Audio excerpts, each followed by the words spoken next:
গেল এই যে দেখুন কৃত্রিম প্রজনন করানো হচ্ছে পটলের। এই যে প্রজনন কাজ শুরু হয়ে গেছে। চাচা আপনার এই কতটুক জায়গা?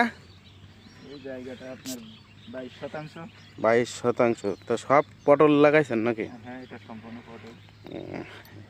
এখান থেকে পটল কত মন আশা করা যাচ্ছে পরিপূর্ণতা আসার পরে? পরিপূর্ণতা আসার পরে আপনার শতকে আধা মনের বেশি হয়। ওরে বাবা, তাহলে তো ভালো দাম পাওয়া যায় তো। ভালো নাকি? হ্যাঁ, ভালো দাম পাওয়া যাবে তো। যদিও তখন যখন ফলন বেশি হয় তখন একটু দাম কম থাকে।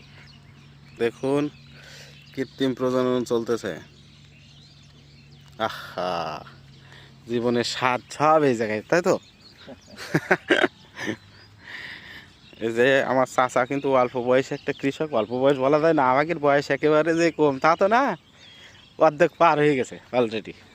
এই যে পটলের লতাগুলো নিচে ঝুলে দেওয়ার কারণে আমার চাচা সেগুলো উঠায় উঠায় মাচার উপর দিয়ে দিচ্ছে, যাতে করে ভালোভাবে সেগুলো বংশ বিস্তার করতে পারে, তাই তো চাচা?